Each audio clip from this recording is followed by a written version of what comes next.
whatever Swamiji revealed for each and every one of you. Nithyananda Paramashivoham Okay, Mashini, you posted. I see a ship, green trees, apple, golden color. Okay. Okay. Ma Siyavu, what did Swamiji show to you, Ma? Ma Gabriel, Ma Kaldiwong, Ma Aghora Rupini. Sarvashekaraya, Nithyanandam, welcome Aya. Nithyananda Paramashivoham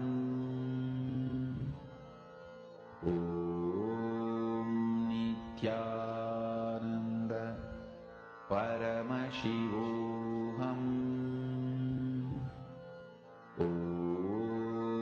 Nithyananda Paramashivoham Plate and blue. Okay, that's nice. So, what about all the viewers who's watching us live on YouTube? I request you to post whatever Swamiji is showing you. Nithyananda Paramashivoham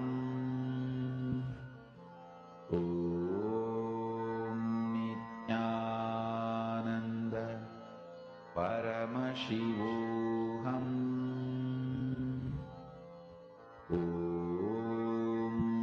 Nithyananda Paramashivoham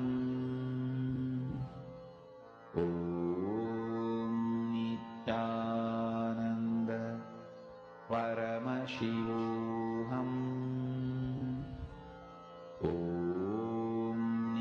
Nithyananda Paramashivoham. Okay, Yuvan Changaya, you posted village. Okay. Okay, that's nice. Yuvan Changaya, that's nice. Okay. So let's now verify the answers for all the participants. So the exact image which we were projecting for all of you was actually a village. So you can see over here, this kind of like, I could understand actually why you were able to see some golden colors because of the sun, right? If you notice in this picture, the sun is actually like very bright. So I could understand why you were able to see golden color and these trees. Yes, of course, there's many trees. And yeah, it's kind of like the side view of a village, right? So basically, looking at the nature, the sunset view of the nature with from a village view. So there's like huts, and you can see there's people walking, and yeah, so it's like the traditional in ancient times, right? How the huts were built. So it's kind of like that kind of style. And there's chair and table also. Like I'm not sure it's that, but I can understand why Masiyavu you're able to see something round, like plate. Like if you see in the corner, like in the corner house, right? There's like something circle. Like I think the wheel. There's a wheel which is actually kept next to the house. So you're able to see something round. That is very nice, ma. For Paramashiva to manifest. With this one spiritual powerful cognition, chant this Mahavagya. And you and Changaya, you manifest this. Spot on. Okay. Yes. So Okay, yes, like there's green trees, there's golden color, plate. Yes, that's wonderful. Okay, so let's all do another round. Can I request all the participants to tie your eyes?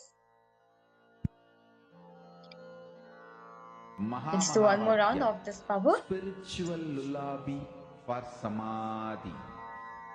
And Suprabhatam, wake up call, wake up song. Okay. So let us all Paramashiva. now connect to For Swamiji. Paramashiva to manifest. Chant the Mahavakya intensely. With this one spiritual powerful cognition, We will now be projecting an image for all of you. chant this Mahavagya. Om Nithyananda Start chanting the Mahavakya intensely. Paramashivoham Om Nithyananda Paramashivoham. Paramashivoham Om Nithyananda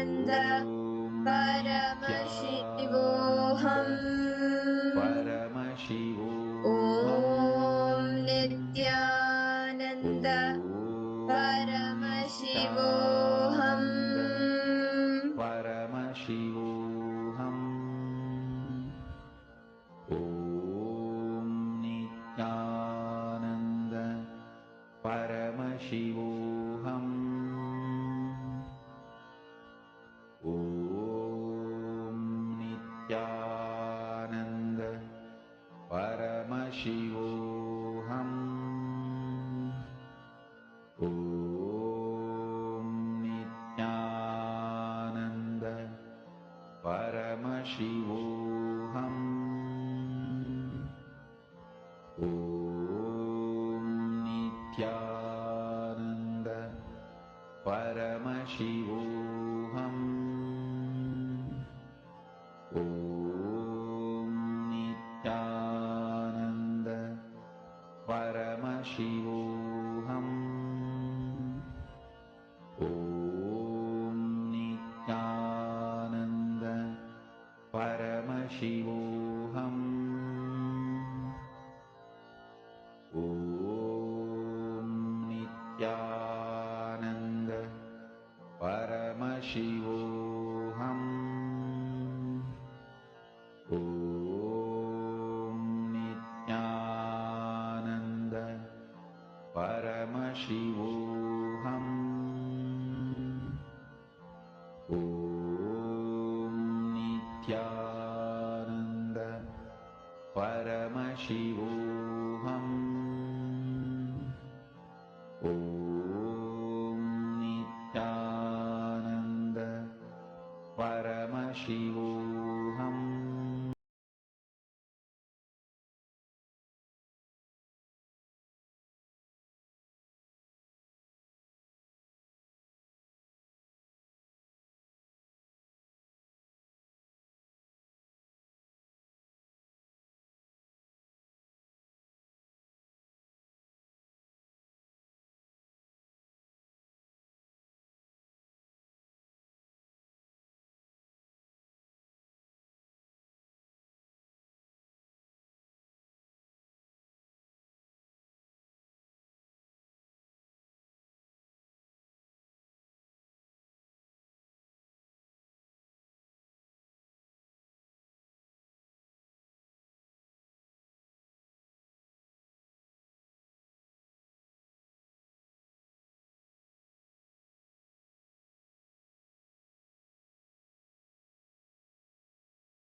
नित्यानन्दं परमसुखदं केवलं ज्ञानमूर्तिं द्वन्द्वातीतं गगनसदृशं तत्त्वमस्यादिलक्ष्यम् एकं नित्यं विमलमचलं सर्वदी साक्षिभूतं भावातीतं त्रिगुणरहितं सद्गुरुं तं Namami. Nithyananda to all the participants, each and every one of you, all the Paramashivoham participants and all the viewers, the participants viewing us on YouTube, who have joined for the program on YouTube, Facebook, and all the different social media platforms. We welcome each and every one of you to today's Paramashiva Bhakti series. Throughout the day, all of you have received multiple different powerful cognitions on what is karma and how Bhagavan Bhikshadana takes the karma, like the leader of begging, he takes away your karma and frees you from the karmic cycle. And one very simple way where you can just break free from your karmas is through the Guru Bhakti. When you just connect with the Guru and offer your gratitude, your devotion to the Guru, to Swamiji, Swamiji will give you a karmic breakthrough. In whatever form, when you offer your gratitude to Swamiji, whether you know it or not, Swamiji takes your karmas away. In the form of Bhagavan Diksharana, he takes away your karmas. When out of devotion, you just offer your gratitude, offer your devotion. There are so many examples of many people in Hinduism in the last thousands of years, whether it is Mirabai, whether it is Andal, and so many other beings, where just through their bhakti they surrender, they merge with the divine. How many of you here have offered some, like you have offered the Pada Puja or you have offered any of the sevas? Actually, whether you know it or not, during that time, you have a karmic breakthrough. That bhakti, that devotion through which you offer your gratitude, that can make you even manifest enlightenment. Even enlightenment you can manifest through bhakti. It is like bhakti is a straight path to enlightenment. So everything, each and everything that Swamiji has showered you with, when you offer your devotion, your gratitude to Swamiji for all that he has showered, you can even experience enlightenment. You can merge with Swamiji, you can experience Swamiji.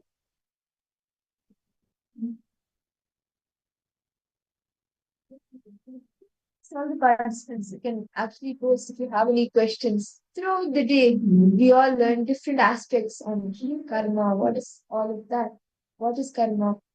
And now, through bhakti, you can actually even break free from your karma because when you offer your gratitude, whether you know it or not, you break free from your karma.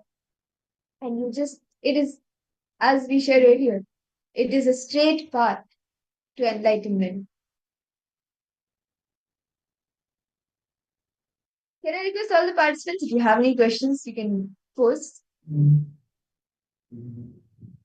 Nithyanandam, Ma Irene, Ma Stephanie, Nithyanandam, to each and every one of you. How many of the participants are new here? That you're joining only for the first time? Welcome to each and every one of you. Understand, bhakti, devotion is a straight way to enlightenment. Whether you are a seeker or a devotee, anyone.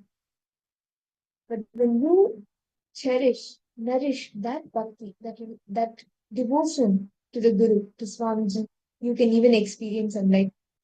And Swamiji beautifully reveals all the science of bhakti, the space of devotion, the space of bhakti, how you can experience the ultimate state of enlightenment through bhakti. So let us listen to these beautiful revelations from Swamiji himself.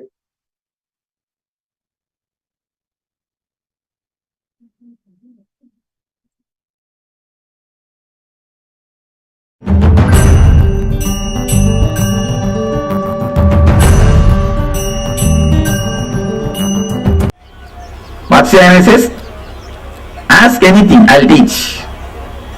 Then mother says, from the birth you are a brahmachari, I know, because I brought you up. Then teach me the science of karma. If you can teach that, I can believe that you know everything. I can believe you know everything. Because you are from the age, from the beginning you are a brahmachari. Teach me.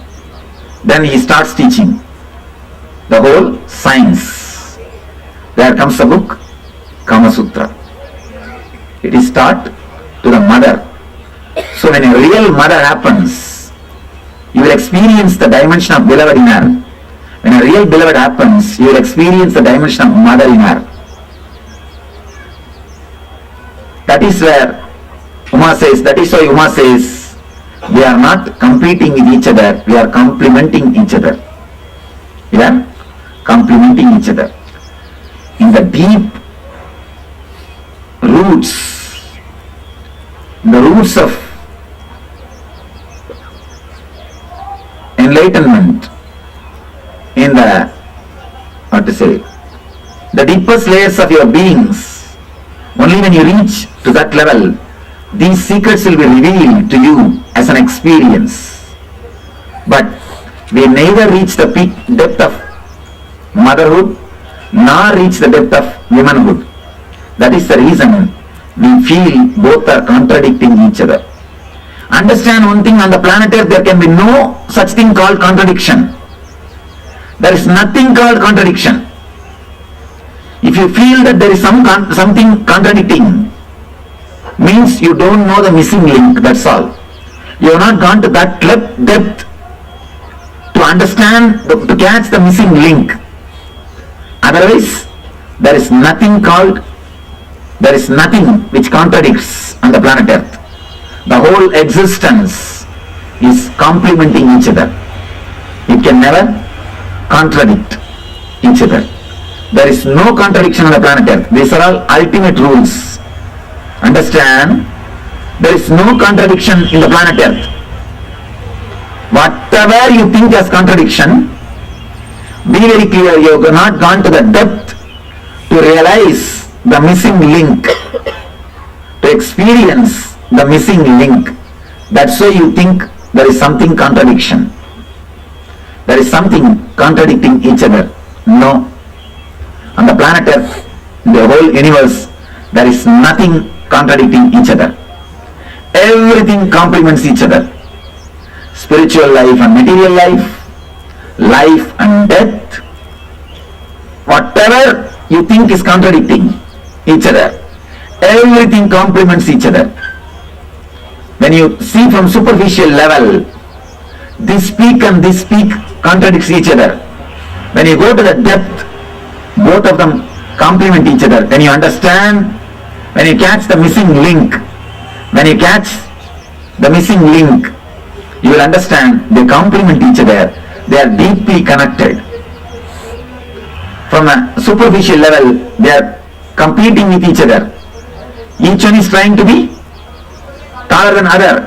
They are competing with each other. If you go deep and see the root, they are complementing each other. They are deeply connected, one and the same. Only in the superficial level, all the contradictions.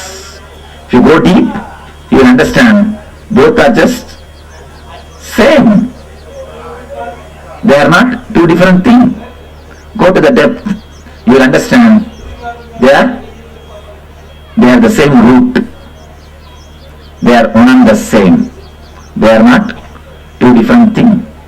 They are not contradicting with each other.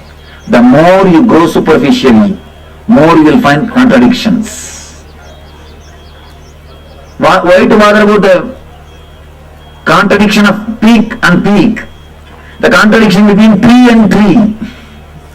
If you go into the more superficial way, contradiction between tree and tree, contradiction between branch and branch, contradiction between leaf and leaf. The more superficial you go, more contradictions are created. The more deep you go, more complementariness is understood. If you reach the zero level, you will understand both are one and the same. If you reach much deeper, there is no need even to say the word both are one and the same. If you enter into the core of the planet Earth, you will see just same. Not even one and the same. Not even non-dualistic. Just Advaita. Just Advaita. Even the word non-dualistic is not a complete translation of Advaita. It's not complete translation. You can't translate. Advaita means neither Dvaita nor non-Dvaita, nor Advaita. Neither Dvaita nor Advaita is Advaita. But non-dualistic word cannot be given that explanation. It's not so deep. Okay. Advaita, you understand then? Dvaita Advaita Vivarjita Advaita. Dvaita Advaita Vivarjita Advaita. Dvaita is in superficial level. Advaita in zero level, ground level. When you go to the core, Dvaita Advaita Vivarjita Advaita. Just isness, not even sameness. When you use the word same, immediately the other word comes into your mind. Then difference. Here, not even the word same, just isness. When you are in isness, you are in is the reality. Because this is the only ease. All other things are was or will. This is the only ease. Ease is only the ease. All other things are was or will. This is the only ease. The lessons given to the ASP people, lessons given to the NSP people, lessons given in the Himalayas trip is totally different. You understand? ASP is not wrong. That much only can be said for that group. NSP is not wrong. That much only can be said for that group. This is not something new. This much can be delivered to you. I am not changing, you are changing. Okay. I am not changing, you are changing.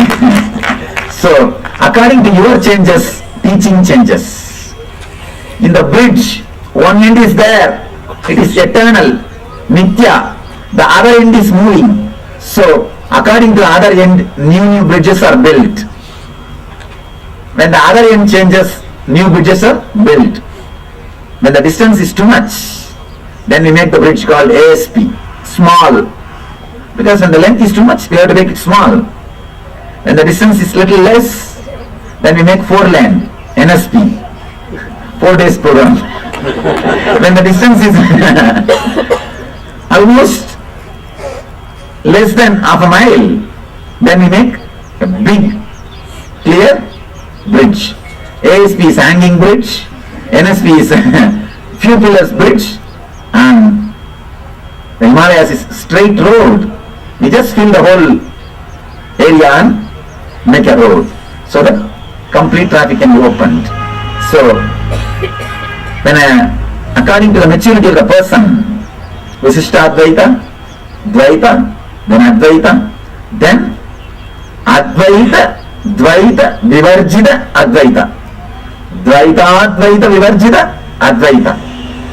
So according to the maturity of the person, message is delivered. Even if you reach the peak of the jnana, you will be only at the feet of a devotion. You will be only at the feet of devotion. These rishis, there is a beautiful story. Let me narrate from Bhagavata.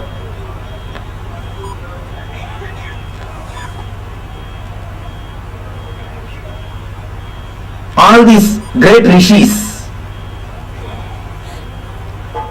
they go to Vrindavan to see what is happening.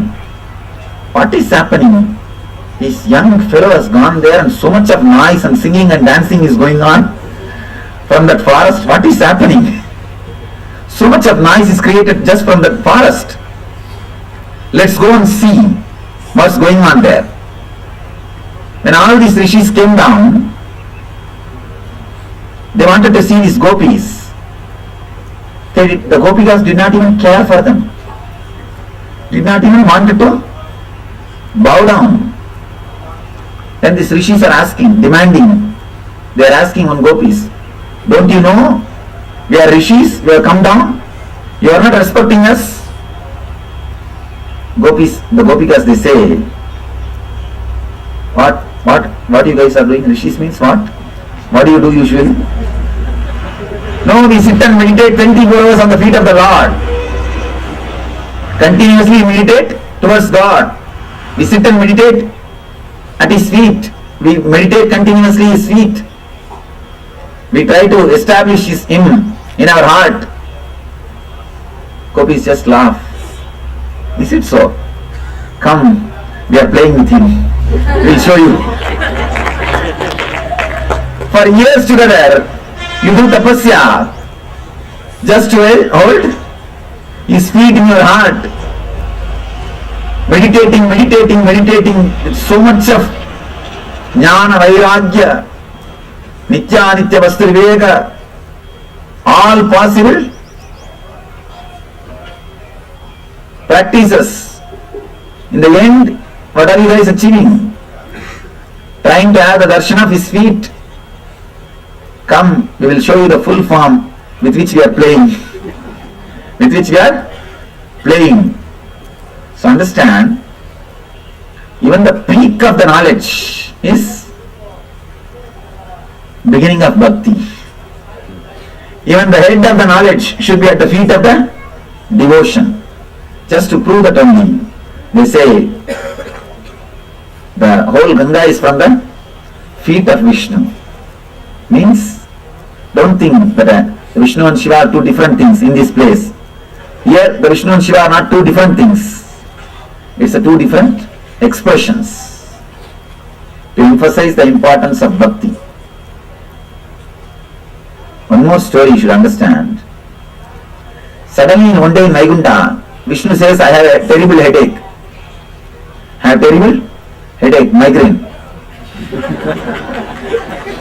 Usually this guy only gives migraine to others. He never gets. And suddenly he starts claiming that he has got headache. So all the people are struggling here and there, what to do, what medicine to give, because the incident never had a precedence. You see, if already it happened at least once, you know what to do. It has never happened. Something new. Now what to do? These guys are running here and there for the medicine. And then they go and request Vishnu. Bhagavan, we don't know any medicines which you don't know. Only you have to now prescribe what we should do for the headache to be healed. Then the guy rolls on the bed this side and that side and makes a big drama. No, I have a terrible headache, I can't survive, I can't do this, I can't do that. Is there anybody to help me? Now all these rishis are standing there with their hands on the mouth. What to do? Finally he says, all right, get the feet dust of any of my real devotee and put it on my head. The headache will disappear. Get the feet dust of my real devotee. Put it on my head. The headache will disappear. All their eyes turn towards Narada. Narada just gets a shock. How can I put my feet dust on Vishnu's head? And it's a great sin. I'll go to the hell. How can I do this? The whole world will blame that I put my feet dust on Vishnu's head. It will be a papa, it will be a sin. The whole world will blame me. How can I do that? so is rejected. All these people beg every rishi. Every rishi says, how can I do? I'm a great devotee. How can this happen? How can that happen? What will world say about me? What will the people speak about me? What will the journals of Devaloka will write about me? What will the media of Devaloka will say about me? All are afraid of media and journals. Everybody is afraid, what will happen to me, what will happen to me? I will be put in the hell. Because my fingers is put on the Vishnu's head. So everybody is running this side and that side. And Vishnu is increasing the tune. He is rolling on the ground, rolling on the ocean. No, it is too much, I can't bear. Suddenly, one fellow remembers, let's go and ask Gopikas. Narada says, hey, we are here when we say we won't give. How dare the human beings will give? They will go to the worst hell. How can they give? How will they give? They said, all right, let us take chance. They ran towards the Vrindavan. The moment the Gopikas, they hear the news, they say, Arey, you fellows believing that you will take care of our beloved, we sent him to Vaikuntha. You fellows, what have you done to him? Why did he get the headache? We took care of him so nicely. What you have done to him? They said, we don't know what we have done. You fellows would have given a lot of trouble to him. All administration troubles. That is the reason he got the headache. When he was with us, we never troubled him. We never disturbed him. Even if we had trouble, we never went and complained. We only took care of him. We ensured, all of us ensured in every inch that all our activities making him happy. We did only things which will make him happy. We never gave him the administration headaches. You fellows who have taken all the accounts of the Devalokas, all the administration posting work of Vaikuntha, would have given all the troubles of all the lokas. That is why he got headache. Anyhow, now there is no time to speak. Tell us the cure, what has to be done? Devatas say politely, out of fear.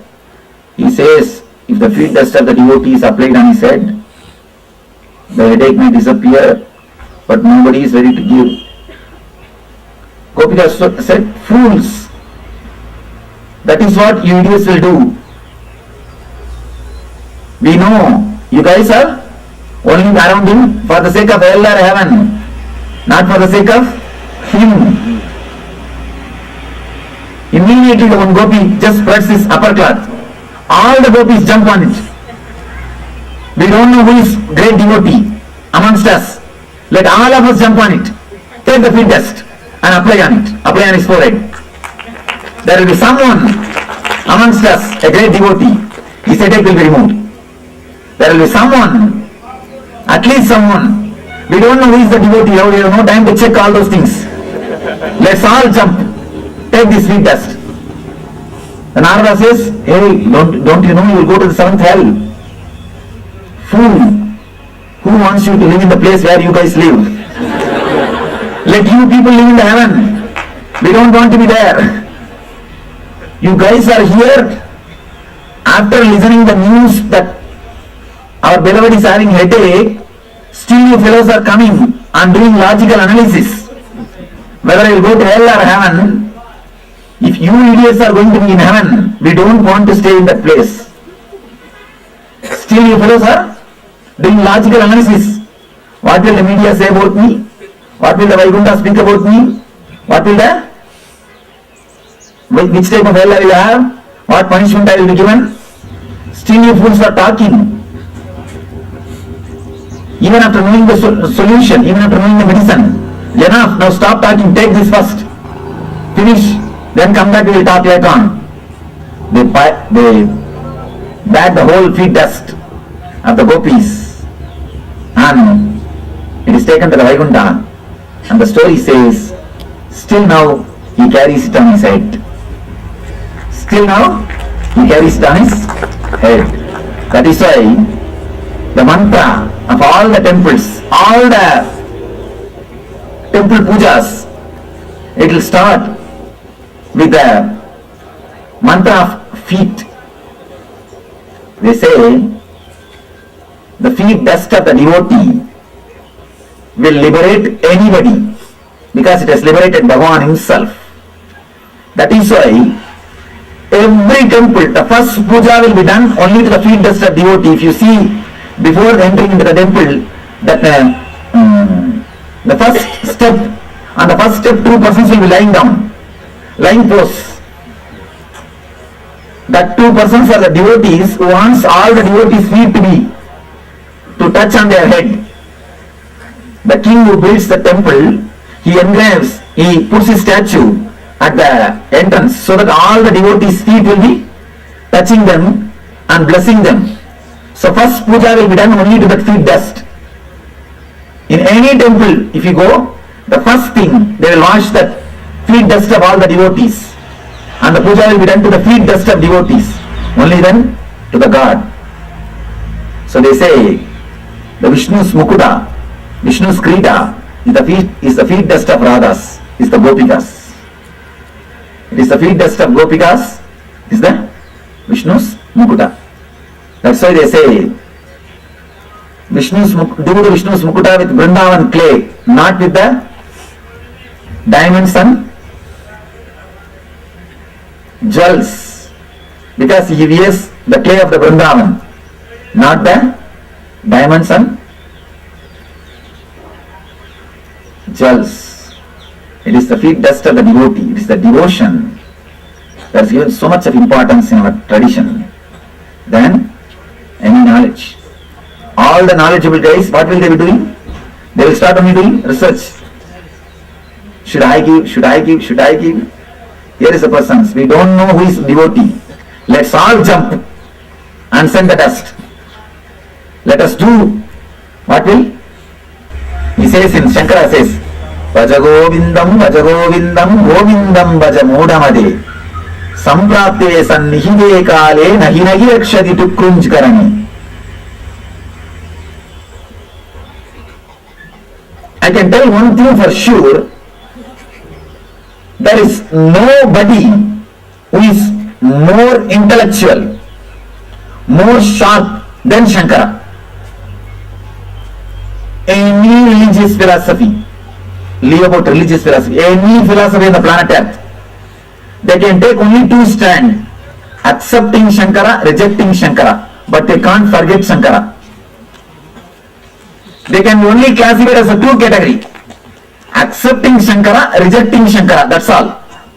But you can't go beyond Shankara. No other intellectual jewel or the ultimate expression of intellect has happened on the planet Earth like Shankara. Shankara is the incomparable intellectual expression. The man who created world unabridged dictionary of world philosophies. The man who created unabridged dictionary of world philosophies. Philosophies which has happened, which is happening, which is yet to happen. If you just read that one single book, Brahmasutra Sankarabhashya, no more philosophies can be created. You will feel you are just a pygmy. Whatever philosophy is created, getting created, yet to be created. The whole thing he has given the gist, described every bit. I have not seen an intellectual expression like Shankara. Such an ultimate expression. Even to read the books which he has written, you need 10 lives. But he wrote the whole thing in 10 years. He wrote the whole thing in 10 years. He says, Bhaja Govindam, Govindam Bhaja Mudamade, Samprapte Sannihide Kale, Nahi Nahi Rakshati Tukrunj Karane. Means, fool, after teaching all his courses and programs, he tells his elderly disciples, fool, chant Bhaja Govinda, chant Bhaja Govinda, chant Bhaja Govinda.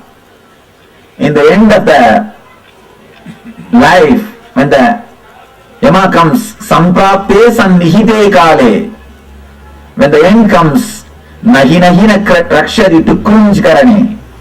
Tukunj karana is the grammar which you are supposed to learn all the scriptures and Sanskrit. Tukunj karana is the basic grammar. Unless you know that, you can't understand the Sanskrit language and the philosophy. All this intellectual knowledge. He says, nahi nahi rakshati tukunj karane. The tukunj karana will not help you. The tukunj karana will not help you. Bhajagovindam, bhajagovindam, govindam bhajanodamade. He says, oh fools, chant the Bhajagovinda again and again. That is the only way to reach the ultimate. Samprapte sannihite kale, nahi nahi rakshati tukunj karane. By philosophizing, intellectually analyzing, you will make any problem only little worse. Out of love and bliss, things can be just flooded away, filled. When a flood happens, everything will be leveled. When the flood of bliss happens, everything will be leveled. You will not know which is peak and which is valley. Same way, when a flood of bliss happens, you will not know which is problem, which is right and which is wrong. Everything will disappear into the one energy which we call eternal bliss, Nithyananda. Thank you. Now I have to explain the fun part also. First thing, Ganga is energy. So when you add the Ganga water, the energy can help you to guide the soul towards higher energies, higher worlds. And moreover, Ganga water is like a cell phone. From wherever you have cell phone, you can contact the main, what do you call, relay center. Hub. A relay center. You can contact the relay center through cell phone. Any emergency. Like a 911 in America. Number 911. You can contact and the lab will immediately take the action. Just call 911. Whether it is a medical emergency or a fire emergency or anything. A thief or a burglar, anything. Just 911. Immediately it will be attended, taken care. Same way our rishis have created the 911 for everything. Ganga water is the 911 for everything. The moment you pour that, immediately the message comes here. And here they inform, one of our guys is coming, let him directly in. VIP pass is given and he reaches the higher locus, higher energy worlds. That's one thing. Next thing, by keeping that water for a long time, it will be ready to send anybody back up. If somebody is pulling and pushing, and it is like a mercy, just give parallel, all right. Why should you struggle? It is enough now. Live peacefully and in a blissful way. See, the Western countries they call it euthanasia, mercy killing. Here they do that in a spiritual way. So that even after a mercy killing, you will not suffer and struggle. You will straight away be connected to the higher energies.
सचराचर परिपूर्णा शिवोऽहं शिवोऽहं नित्यानन्द स्वरूपा शिवोऽहं शिवोऽहं नित्यानन्द स्वरूपा शिवोऽहं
सचराचर परिपूर्णा शिवोऽहं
Nithyanandam, Nithyanandam, to all the participants, we all just had a beautiful revelation on bhakti and how that is the ultimate path to enlightenment. One way you can experience enlightenment. That space that all of us, somewhere or the other, are seeking for, right? Now, when you're a seeker going from here to there, searching for a guru, when someone asks you, what are you searching for? Usually, your first answer is enlightenment, right? Or like conscious breakthrough. Most of us say it's enlightenment. How many of us say enlightenment as that one thing that we want to experience as a seeker? If you're a spiritual seeker and you're searching for a guru to guide you, that's the usual answer that we give, right? And of course, that's all of our ultimate, like what we need to experience, having the superconscious breakthrough. And bhakti is the ultimate way you can experience that, the ultimate path through which you can experience enlightenment. And there are so many beings, as we had shared earlier, there are so many beings who just through the path of bhakti experienced enlightenment, got enlightenment.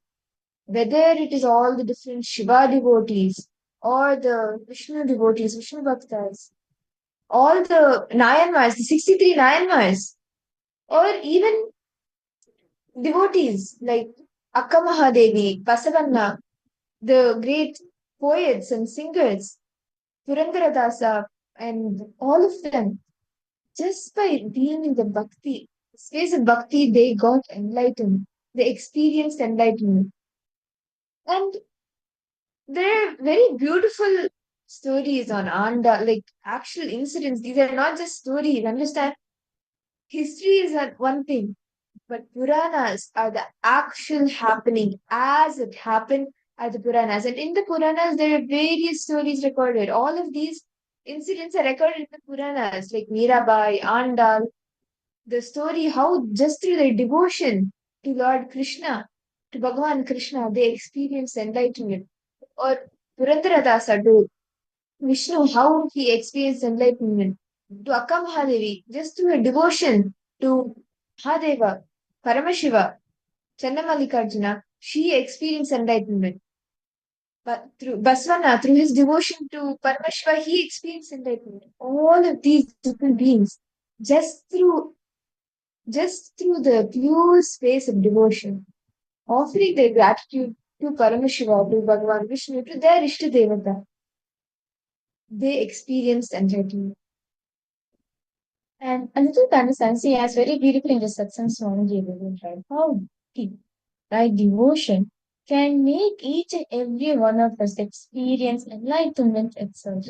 As Swamiji very beautifully revealed in one actually in the story of Andal, right? Andal was born to a very devoted Vaishnava devotee. And this couple used to always make flower garland to Ranganath. That's the service. That's the way they relate to the Ranganatha. So this florist, right, he makes temple garlands and everything, and he really wanted to have a child. And in the garden, he found a baby lying down there, and especially a baby girl. And he decided to take it and grow her up as spoon border. So Anna was therefore called a spoon border. And she had like a very beautiful connection with Ranganath, with Vishnu Paranji. She had a very beautiful connection. Actually, her father was a temple priest, and he was a very great devotee of Bhagavan Vishnu as well. Like he was a pujari in the temple, in the Raghunath Swami temple, and every day he used to offer puja. He used to sing the hymns. So as a child, which is Andal, of course, she grows up hearing the hymns of Bhagavan Vishnu, and she also like her entire being vibrates with that the name of Bhagavan Vishnu. With she just manifests Bhagavan Vishnu in her, like she experiences. She sings those hymns and offers her devotion every day to Ranganatha Swami, to Bhagwan Vishnu. And she always used to have an thing that she'll always part the garland. Understand, the day before itself, the father will make garlands, so he'll keep it aside. So these are garlands which to be worn by Ranganatha, Parandhama in the temple. So what he does is, so what Anda does, so as soon as early in the morning, she takes all the garlands and she looks herself in the mirror. And this is her way. She does her devotion. She shows her devotion uh, to Parandam, to Rangana. So she wears a garland on her, then she looks at herself in the mirror and she reflects at that. And even as she grew up also, she continued on this. The literally the when she used to do this every single day, right?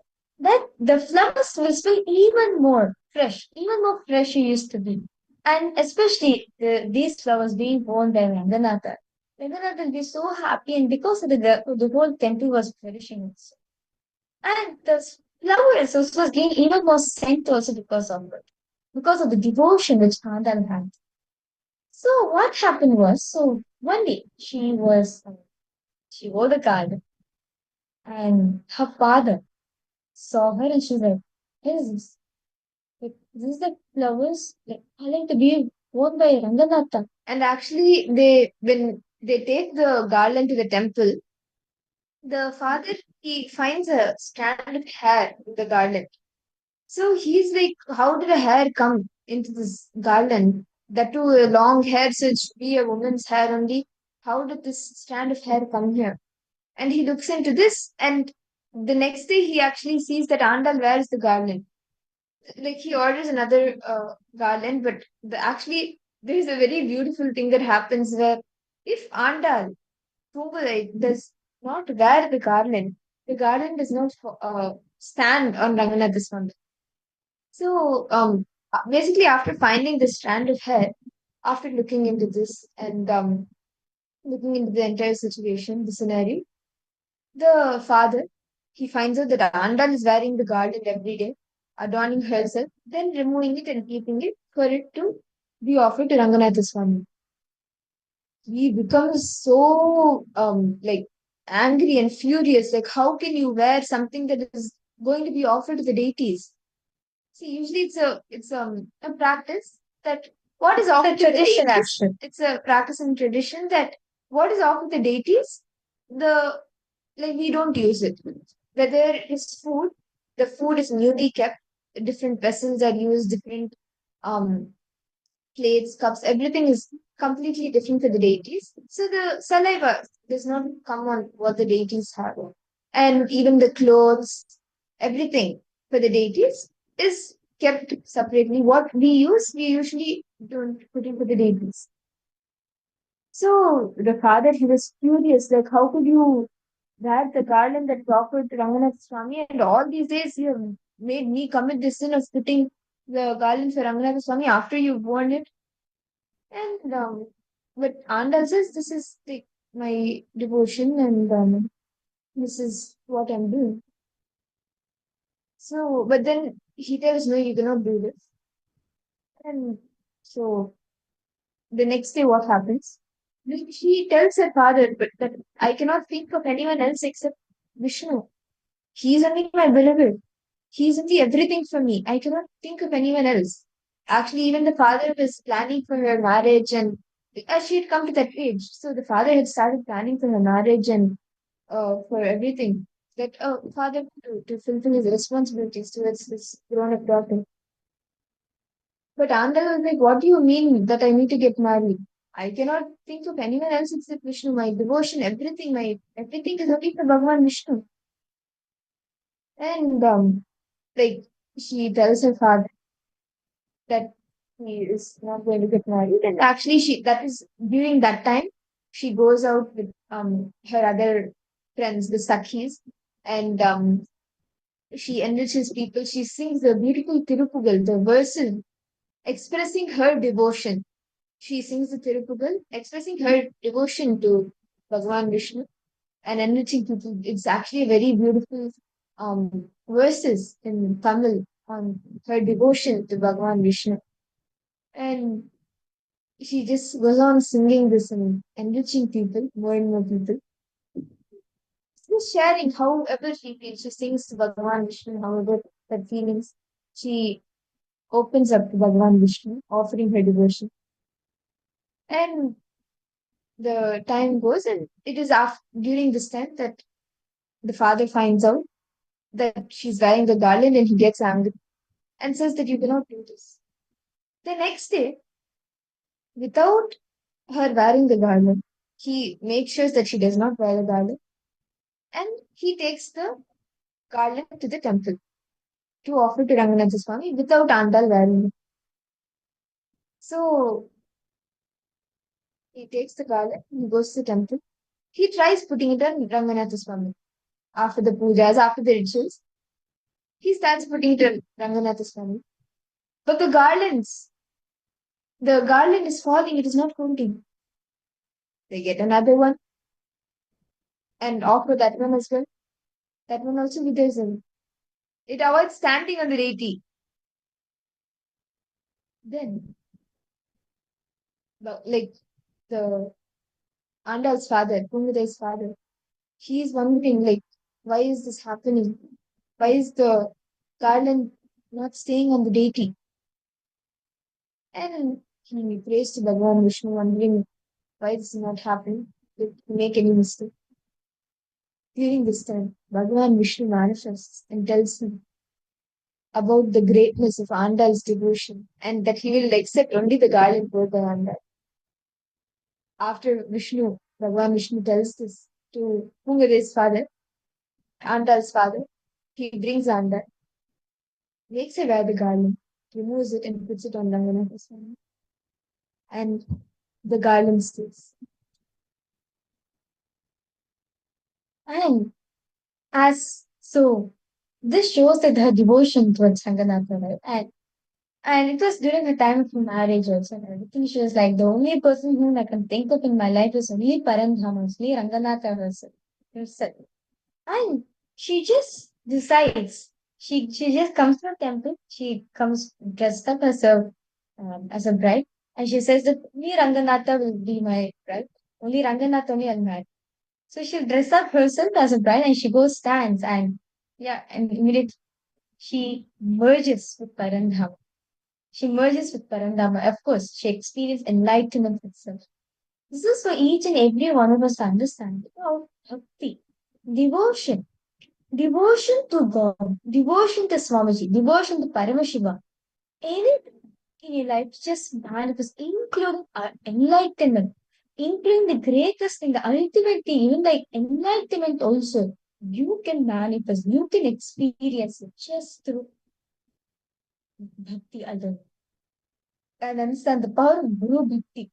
Like, if you want to give the perfect example, the relationship that Swamiji had with Annagirogeshwara, it's just like, how they say, Swamiji says, right, how Annagirogeshwara was a fantasized version of Guru for him, how he fantasized the Guru to be to him. Close Swamiji was with Annagirogeshwara, like that relationship Swamiji had, like, it's just too amazing. Like even you listening to the story itself, you can feel the goosebumps. How that intimacy, the devotion towards the Guru, literally understand Swamiji says in very beautifully in Guru Gita, Paramashiva says, there's nothing greater, there's nothing higher in this world other than the devotion to Guru in life. Understand? The having the Guru's grace in your life is the ultimate thing you can have, the ultimate treasury you can even have in your life is devotion towards Guru. The Guru Bhakti towards Paramashi, towards Swamiji. That can actually help you. All the participants, Ma Grazina, Ma Airi, Ma Kylie Wong, all the participants who are watching us live right now, just having Guru Bhakti, having devotion, pure devotions to Swamiji. Anything you want to manifest in your life, be with health, wealth, leadership, or anything, relationship or career, anything you want to manifest in your life, just for having bhakti, surrender to the Guru. Surrender to Swamiji, surrender to the ultimate. You can manifest enlightenment itself.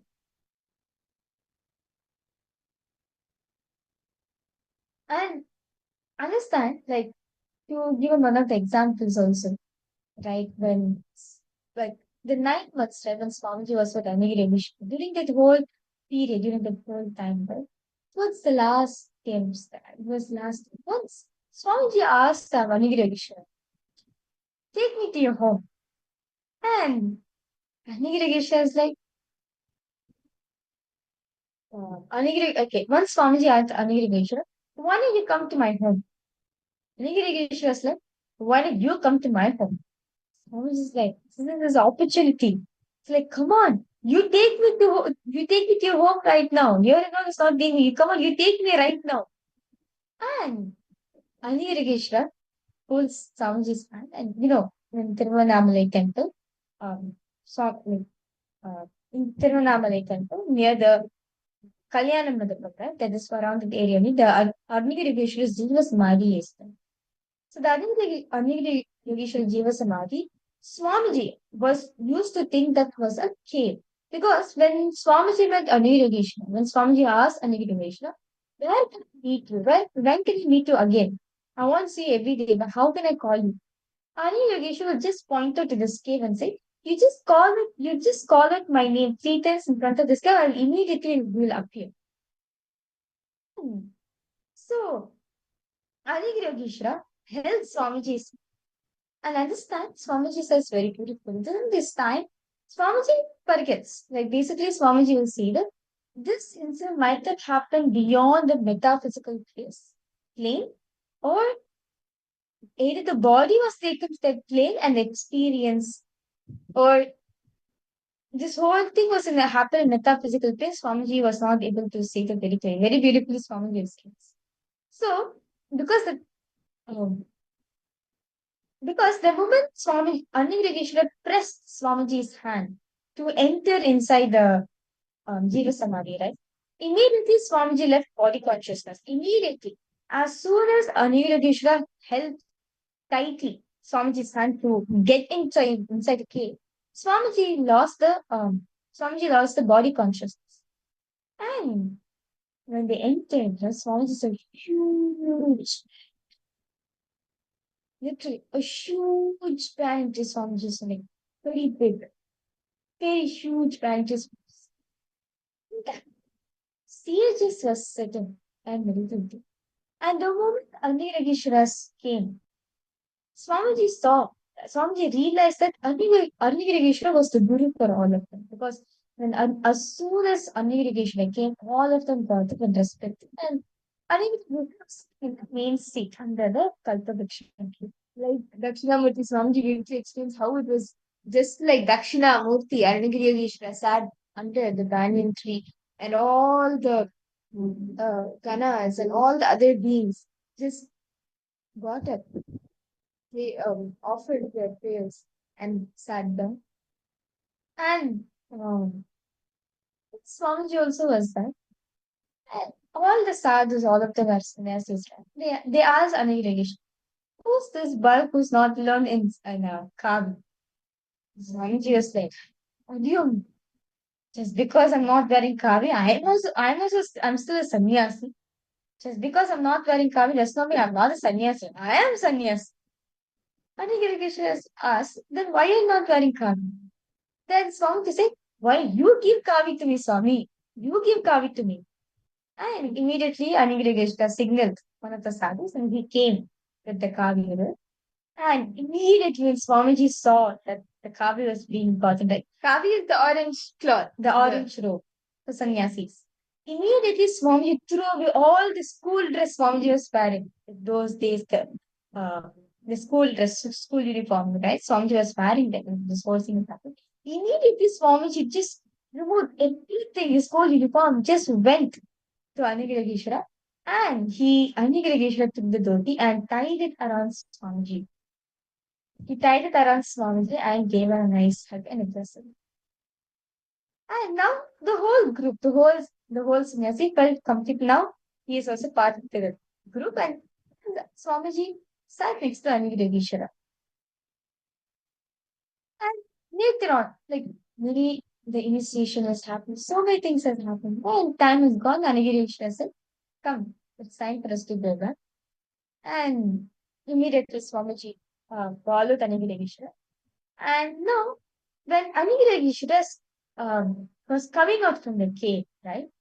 When once he again pressed the hand again Swamiji got his body consciousness. And Anigiri went back to his and Swamiji went. Immediately, Swamiji ran to Mataji Kuppam. And Swamiji is like, Pati, look, I got Kavi. Mataji Kuppam is like, what? Really? How come you got Kavi? Swami's like, yes, Pati, I got Kavi. Look, I'm wearing Kavi. And Swami, like, understand the joy Swamiji had, no, that literally unbelievably, like, himself gave the Kavi to Swamiji. And Swamiji was just like ecstasy in the pure this, like saying, look, Pati, I got Kavi. Upama was serious. He said, tell me the truth. Did you steal this from a shop? Or did you actually get it? Oh, tell the truth very clearly. Okay, this shop. Gave you this. From which shop did you steal this from? Swamiji said, no, I'm not lying, Pati. I really got caught. Then Upama was like, no, tell honestly. From where did you get it? Did you get this? Did you steal any shop? If you are not going to tell the truth, I'll tell it to your grandfather. Swamiji is like, no, Party, I've not stolen from any shop at all. I got Kavi. Kuppamar said, okay, tell the truth. Who gave you the Kavi to you then? Because even Kuppamal actually wanted to initiate Swami. She wanted to give the Kavi, the sannyas initiation to Swamiji. Swamiji said there was a sannyasi in the temple. He was the one who gave Kavi to me. Kuppamar was like, no, tell the truth to me. From which shop did you steal the Kavi from? Swami is like, no, Party, I have not stolen from any shop. A sadhu from the cave, a sadhu from the temple gave me the kavi. Kuppama said, come on, take me to him right. Show me the sadhu. And Swamiji takes Kuppama and he goes. And now he goes to Arnigirikishwar somebody and says, Sami, Swamiji calls her 3 times. Arnigirikishwar is not coming. Swamiji is like, this shock. Like the first time in his life, for the first time, 9 months, for the first time, Arnigirikishwar was not coming. Arnigirikishwar was not coming up to Swamiji's call. And Kuppama was like, who do you think you're trying to cheat? Swamiji was saying, no, from this cave only the sadhu used to come from this cave, pointing at the Jiva Samadhi, Jiva Samadhi, Swamiji said, from this cave only he came from. Kuppama said, who are you trying to cheat? Is this the cave? And Kuppama just slapped at the door. Kuppama just slapped at the stone. She moved the pillars and just gave us and slapped on. That was the first time in life Swamiji realized it was a solid stone. It was not a cave. It was a solid stone structure. It was a solid stone structure from where every day he used to see Arnigirikishwara come out. It was not a cave. But this was the first time Swamiji saw this. Swamiji's was so shocked. For the first time in his life, for the first time, what he used to think a cave, it was just actually a stone, a solid stone. Now, Kuppama said, tell me the truth, Hans. From where you Of course, Swamiji knew he was not lying. Immediately, Swamiji promised Kumar's head, just lamp on just lamp. That's the way in villages they want to tell the truth. Just like Satyam. You just promise on someone's head. So Swamiji did this evening and said, Satyam Apadi. I'm telling the truth, Nipati. I have not stolen the kavi at all. You can call it a promise, you can call it a swear or whatever. But See, actually, party is a very beautiful way, loving way to call grandmother.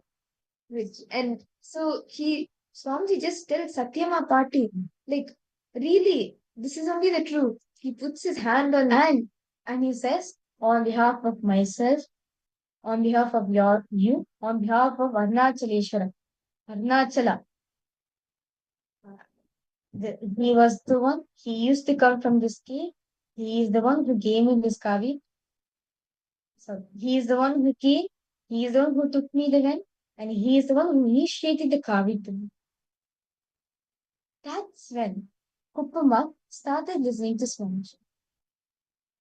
This act, like this promise that Swamiji gave, brought Kuppama into listening.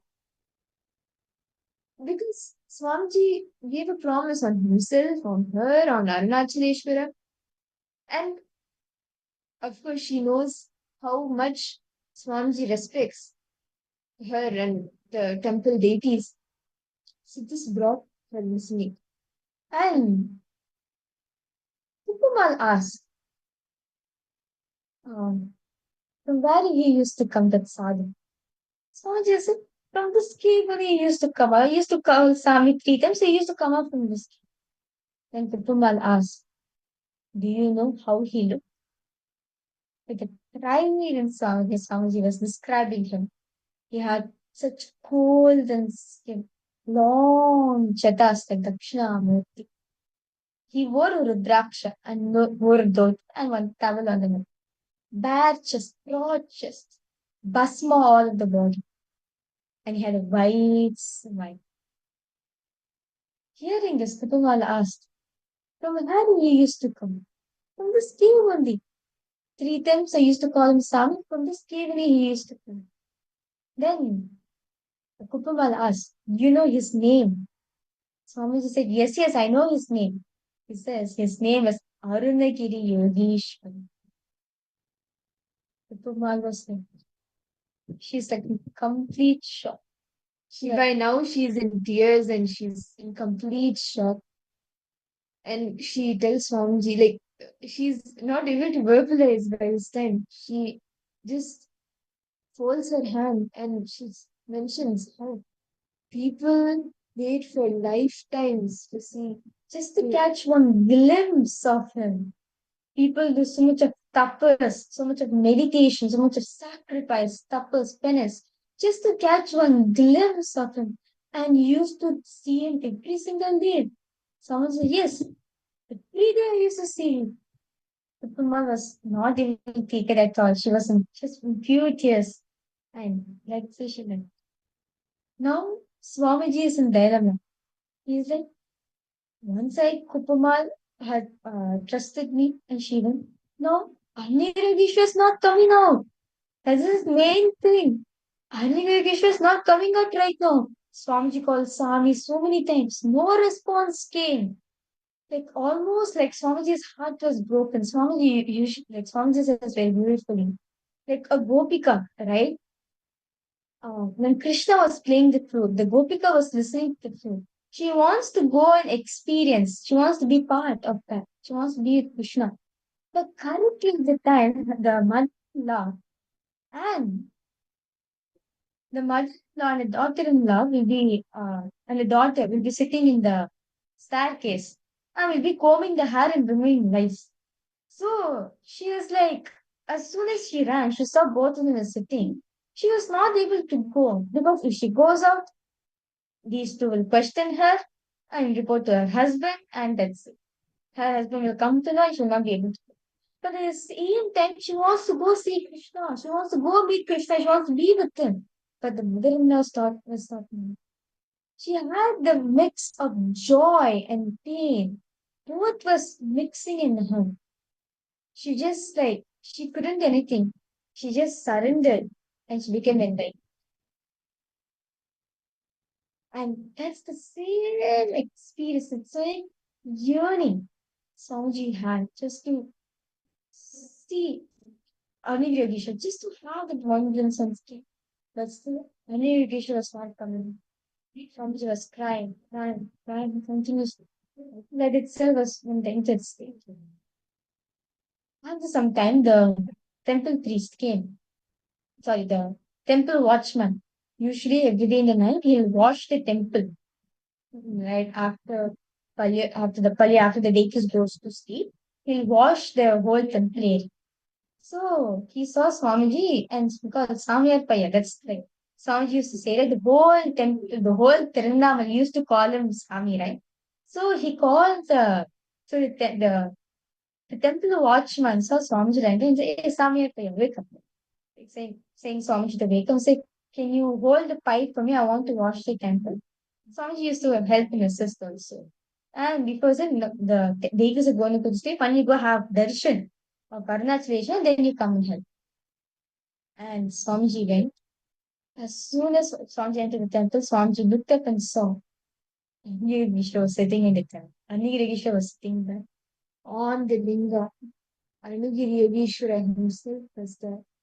That is when Swamiji understood and also had the experience that he, Anigirishra, are one and the same. Swamiji experienced the space of Paramadvaita. He understood that Arunagiri Yogeshwara is none other than Paramashiva himself, and he is one with them, one with Arunagiri Yogeshwara. Swami experienced the space, the pure space of Paramadvaita, the pure oneness experience. And literally, like when Swamiji saw Anigiri sitting on the linga, he ran to the Garbha Mandir. Said, Swami, you are here. And immediately Swamiji went. Anigiri gave a hug. That's the exact time Swamiji experienced Paramadvaita and Anigiri when he and Anigiri were one and the same. Both of them were one and the same. He and Anigiri were in the same. From then on, Swamiji neither saw him in a separate form nor missed him. As Swamiji knows, Anigiri is there in him as Anigiri merged with the Swamiji. This is for each and every one of us to understand that bhakti, devotion, right? The kind of integrity, the kind of devotion Swamiji had with Anigirishwara, literally, like it's like no words to say. And this shows the bhakti, devotion to Guru. Just having intense feeling connection, devotion to Guru, deciding to be integrity towards him. Understand Swamiji says. When you're having devotion to the Guru, right, the first and foremost thing you decide, when you're in love with him, the first and foremost thing you decide, let me be in absolute integrity towards him. Let me be in integrity towards him. And that made Swamiji to experience enlightenment. Understand? Bhakti, devotion. And out of that devotion, just purely surrendering the Guru, to Swamiji, to the divine, makes you experience enlightenment. And if you have that opportunity through the Paramashiva Sena program, in the program, your bhakti, you can just share it, express it, and you can experience Swamiji knowing you, the Paramashiva Vijnana. You can experience your bhakti, you can take your bhakti to the next level of Paramashiva Vijnana. So if you haven't signed up yet for the Paramashiva Sena program, starting on January 13th, the exact same day when the grand Mahakumbh celebrations are starting, you should all take a few minutes to sign up now. And I see many of you have already signed up. Why don't you take a few minutes to even enrich others? Call your friends, call your family members, or even the other Sangha members who came to the Sangha with you, enriched you, and gave you the ecosystem to evolve as a Sangha. Why don't you call them, enrich them to become a part of the Parmeshwar Sena program? Because this opportunity is something where you can take your devotion, you can offer your devotion, and you can experience a whole different dimension of Swamiji. The same experience that Swamiji had with Arunagiri Yogeshwara, you can experience with Swamiji.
Nithyanandam, to all the participants, sorry for the technical glitch. Yes.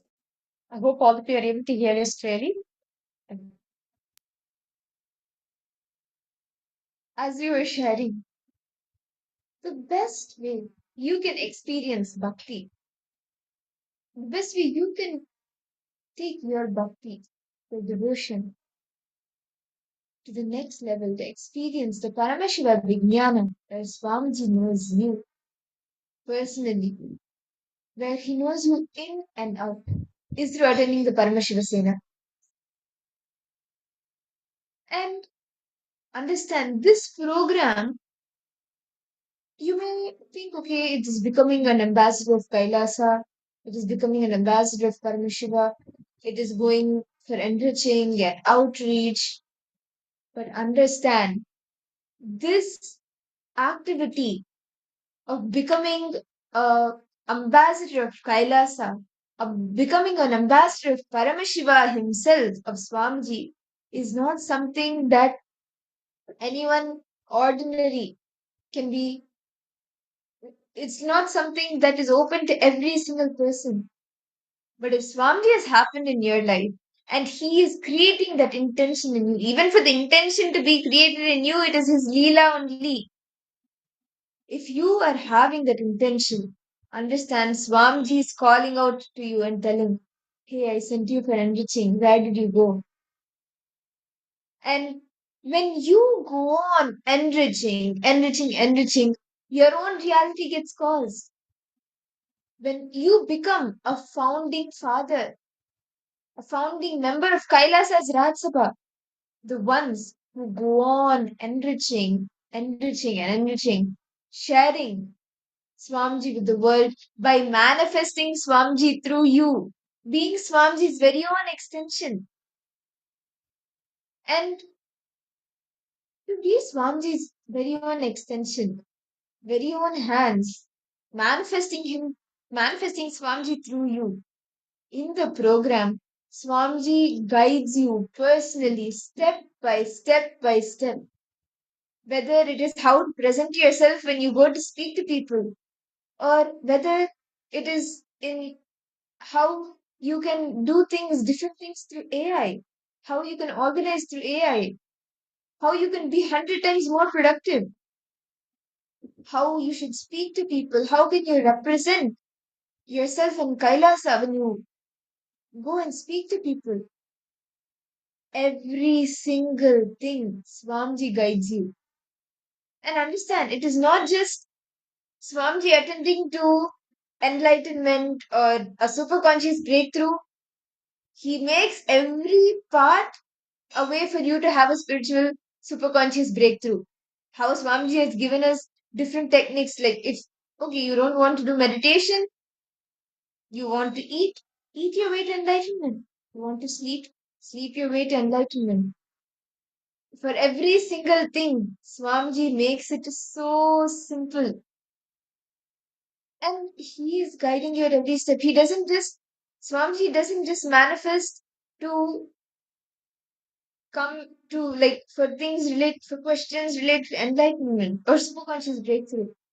So even the smallest of issues that you may be facing, he intervenes. Just like how we had shared a story a few days ago on the Rajaraja Pandyan, a king. He was very arrogant and he was very jealous of one of the other singers who were there in the country, in the city. So he wanted to put the singer down. He called another lady, a woman singer, and this singer's wife, Banbadran was his name, Banbadran's wife, and keeps a competition between them. Banbadran and his wife were very great Shiva Bhaktas. And in fact, everyone in the city were great Shiva Bhaktas. This Banbadran and his wife, they were also very great Shiva Bhaktas. And Banbadran's wife, she goes and prays to Paramashiva before coming for the competition. She runs, prays to Paramashiva and comes to the court for the competition. And in the court, the competition begins between Banbadran's wife and this other woman singer.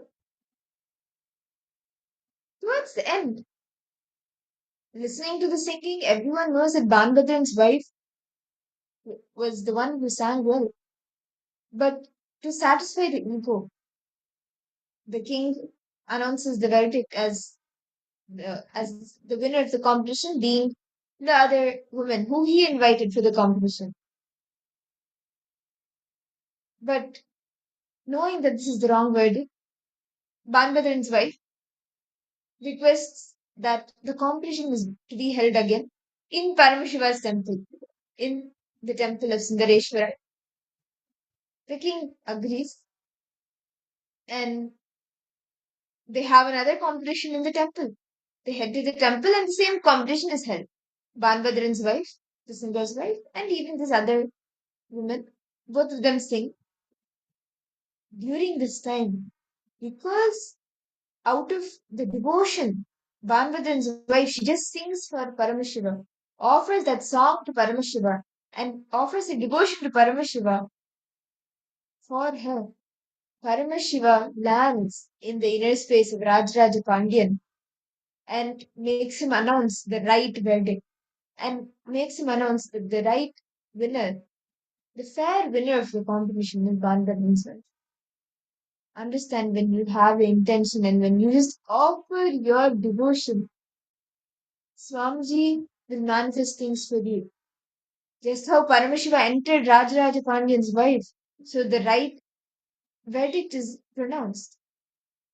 Swamiji can manifest anything for you. And he does not just manifest for enlightenment, he even attends, intervenes in your simplistic problems. And that is the experience Swamiji is giving to each and every one of us in the Paramashiva Sena program. Ma, Irene, are you joining Ma for the January 13th Paramashiva Sena program?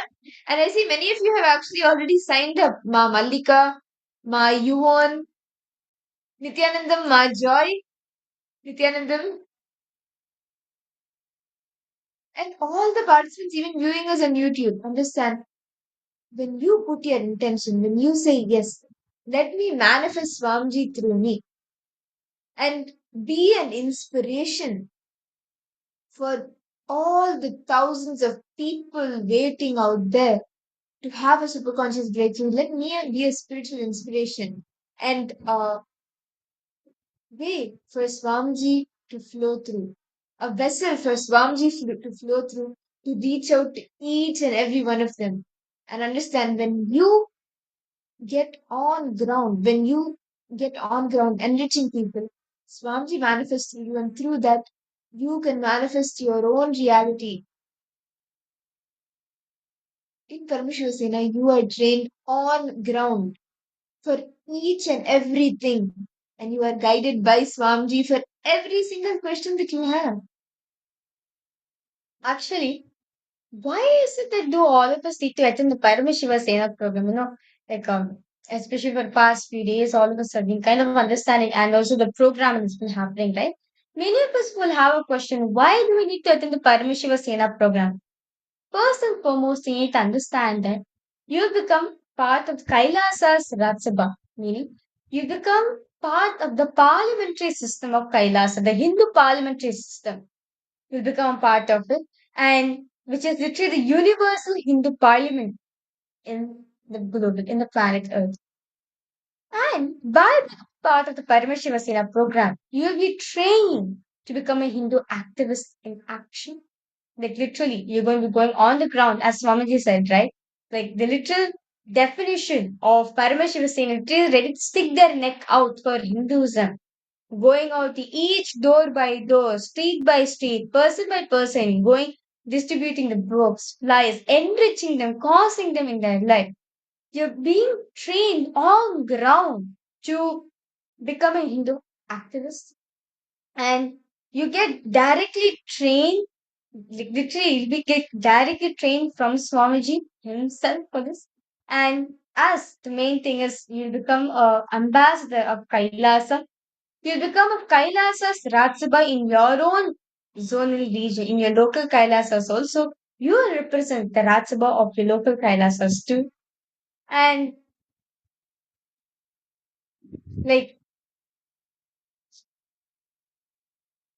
And also, you get trained to represent Kailasa's international platforms such as the United Nations and so on.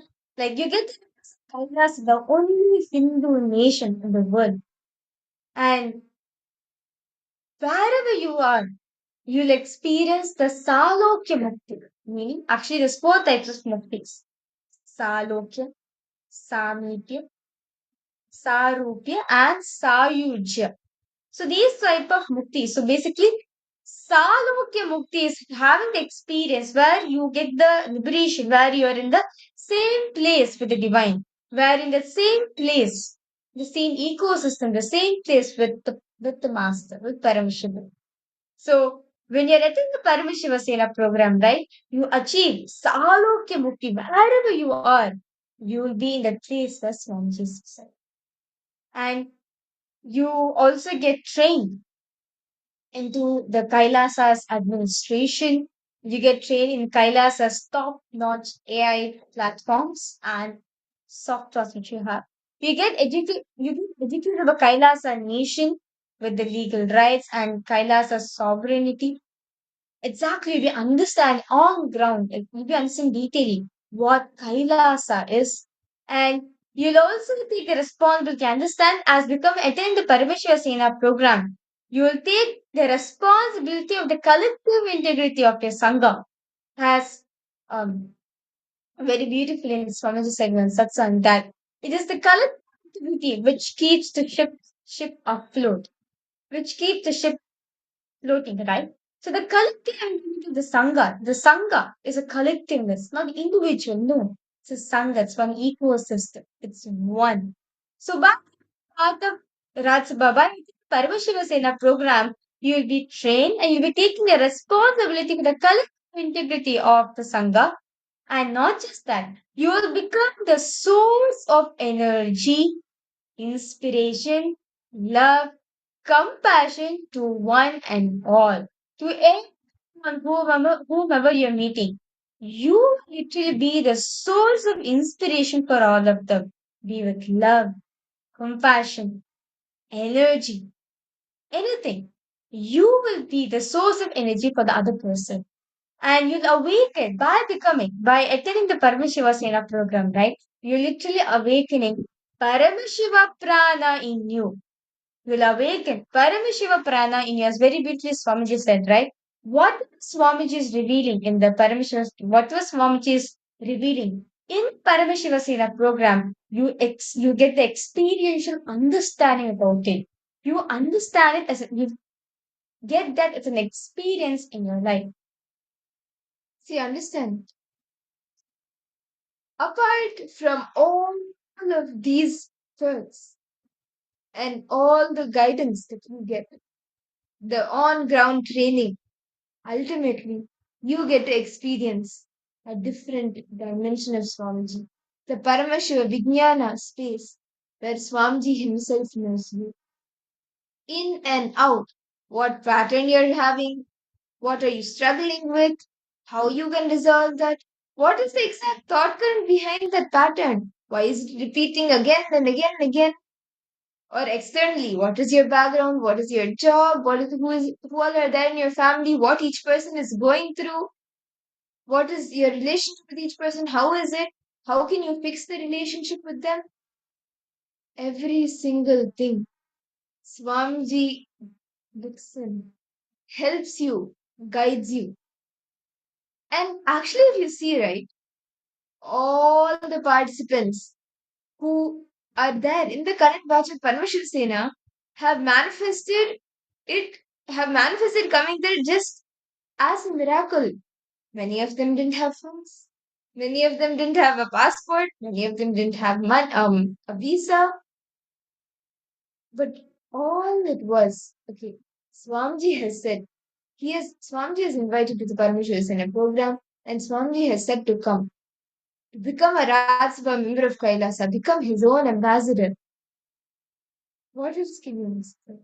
What else is there, right? Other than knowing, yes, Swamiji knows me, having the pride that Swamiji knows me. What Whatever happens, Swamiji knows me. And being guided at every step of the way. And it's like actually, right now, whatever schedule you may be having, whether you are just doing a few tasks a day, focusing on only one thing at a time, one thing at a time, this at some point becomes a little overwhelming. Like, oh my god, very less work is getting done, and this, that, you get so stressed and tired.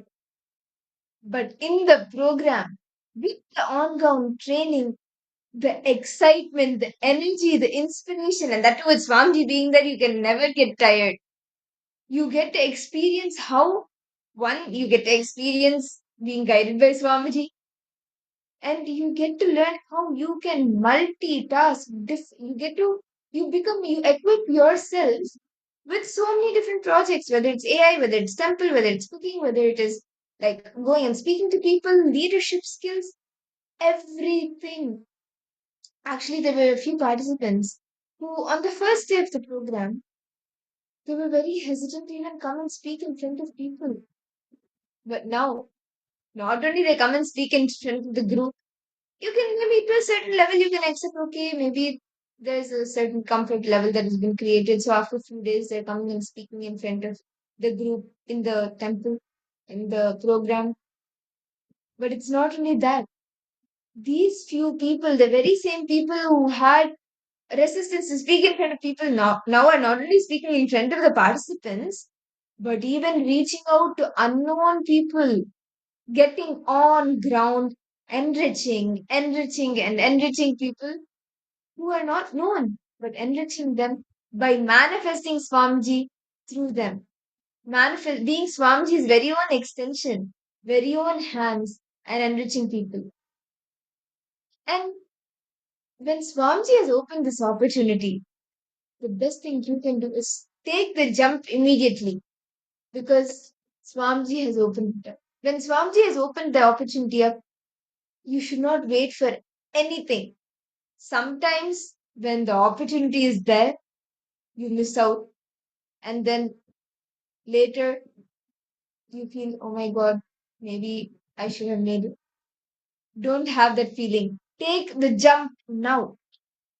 Swamiji has said to come be a part. He has invited each and everyone, and he is calling all of us. He has told all of us that I sent you for enriching. Where did you go? And he is calling us all back to where we started from. So we can go on enriching millions and thousands of people out there waiting. How many of you remember that one person or the one person who introduced Swamiji to you, who said, hey, there is this one being who is waiting.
Nithyananda, we apologize for the technical glitch.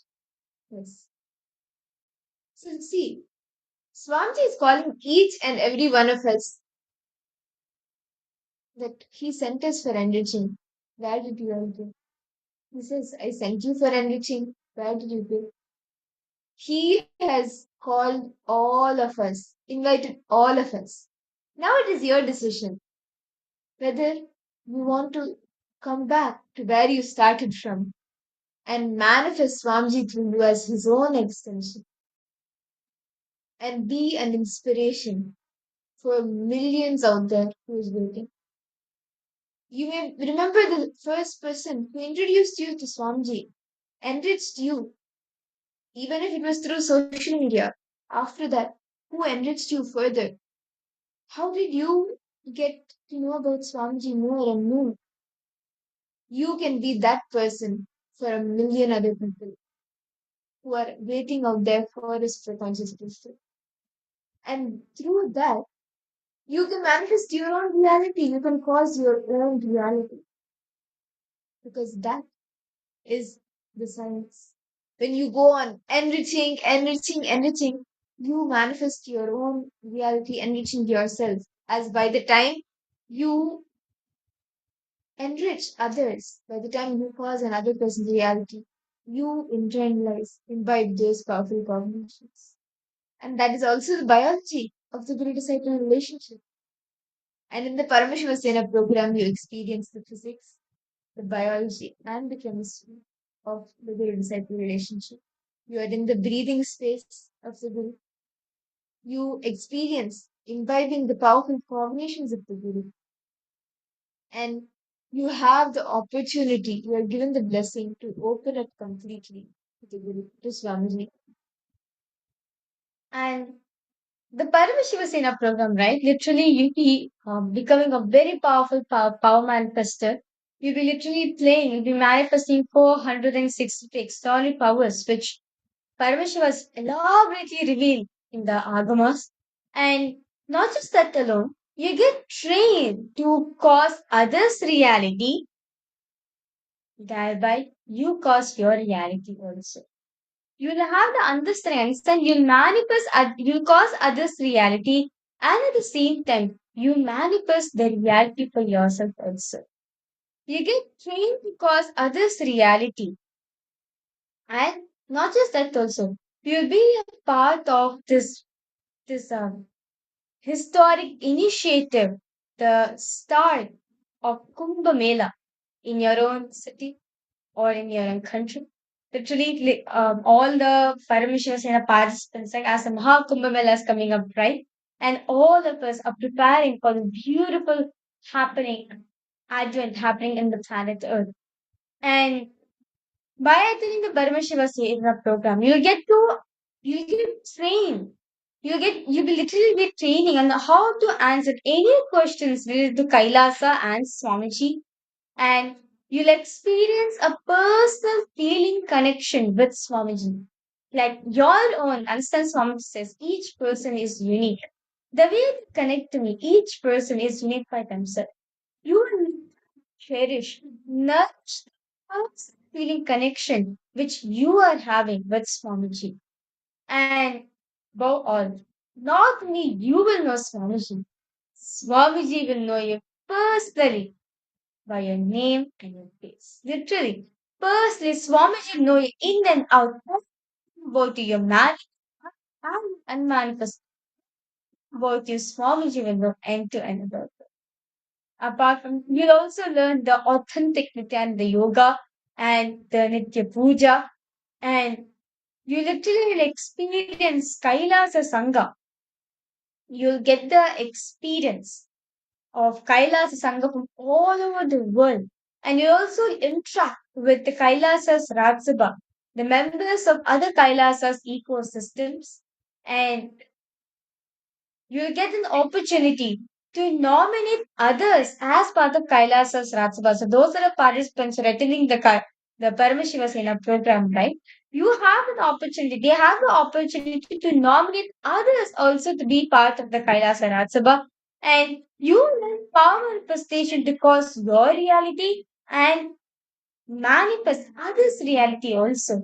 You will literally the whole Paramashiva Sena program is literally the revamping of the whole global Kailasas all around the world. As literally Swamiji has mentioned, Paramashiva Sena is literally the Sena, the army of Paramashiva. The only thing is enrich and cause. Enriching and causing, the only thing. And out of extreme compassion, Swamiji has opened up even the next 2 seasons, even before the first one gets over. The first one is only on the 22nd day.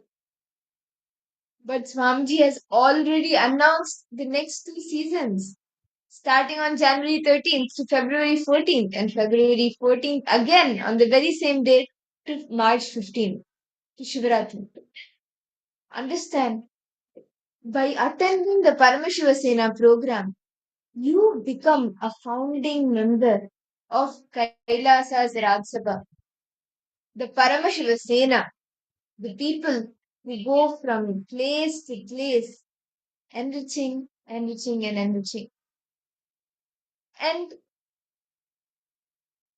for all the participants, Ma Irene, Ma Joy, Nithyanandam, Ma Kylie Wong,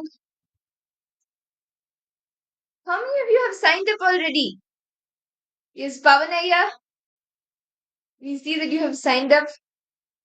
What breakthroughs have you experienced so far?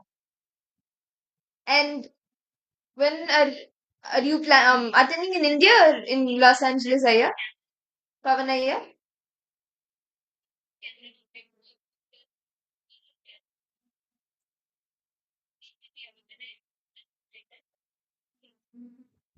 See, all the participants, each and every one of you, see, many of you have signed up, many of you are yet to sign up. But understand, the excitement, the energy, the inspiration that you get just by being in the program is at the next level. When you just enter into the program, when you start doing the enriching, so many hidden potentials in you, or you experience your peak potential that you yourself may not have known that exist in you, whether it is leadership skills or ability to grasp things like Ekasantagrahi, just with one initiation, being able to tell whatever Swamiji is speaking, every single thing you will be able to manifest.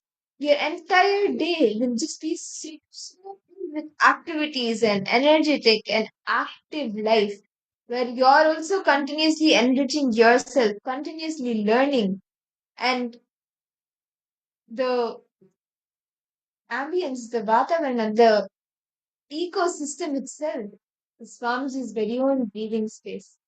Blessed by him with Swamiji's deities, all the deities that are Swamiji has done the prana pratishtha for. He has given his own life energy to them. And then the diet with 21 different meals, 21 different dishes, with support that the techniques and the teachings, the powerful cognitions that Swamiji is gifting. Every single thing is micromanaged by Swamiji himself for you to have a superconscious breakthrough and give that same experience for others. How many of you need to sign up?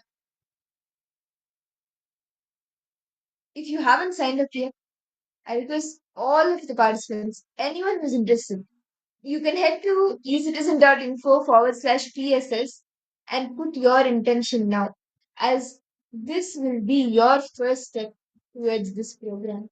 And when you take your step, Swamiji will take thousands of steps, millions of steps towards you to make that reality happen for you. He will rush coming to you. He will just rush and come to make it happen. How many of you have signed up already? And how many of you are interested to sign up and you're heading right now to sign up for the program? We request all the participants and all the viewers interested in participating in Paramashiva Sena. Please head to ecitizen.info/PSS and you can join and you can put your intention also. Understand?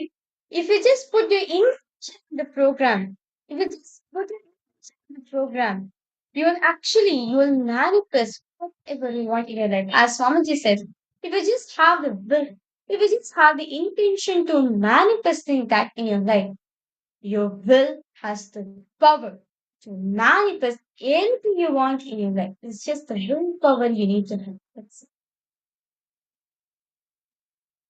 And with that, now let us all enter into a very beautiful meditation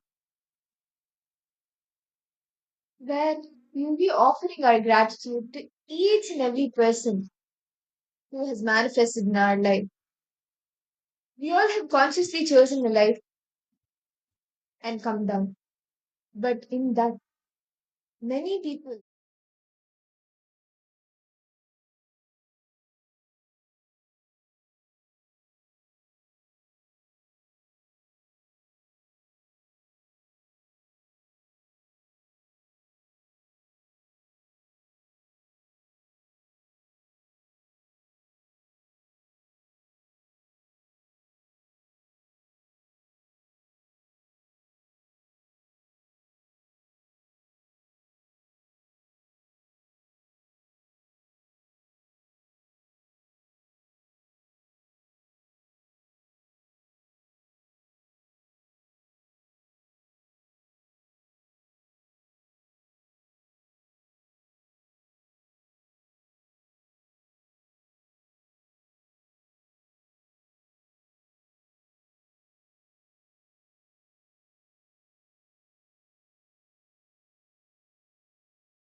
And we will all now be entering into a very powerful and beautiful meditation, the gratitude meditation. We offer our gratitude to all the different beings manifested in our life. See, understand, all of us manifested a conscious life, unconscious or conscious life, but we all chose where we want to be born, who we want to be born to, and how our life is going to be. But in this, many people played a role, whether it's your mother, your father, your friends, your colleagues, or Swamiji himself. So let's all take a few minutes and express and offer our gratitude to all of them who are manifested in our life. Can I request all the participants to please settle down as we get ready for this meditation? I request all the participants to please turn on your cameras and please settle down.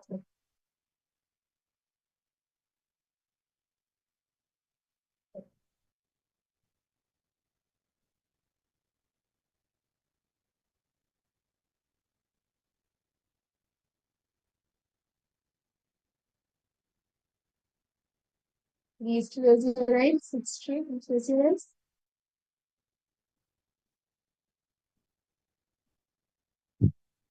Now, bring your awareness to the Sahasrara Chakra, the crown center.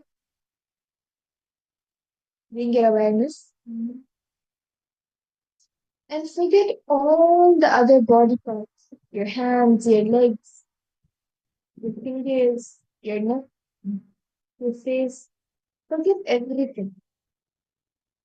Focus only on the Sahasrara Chakra, the crown center. Bring your awareness and concentration on the Sahasrara Chakra.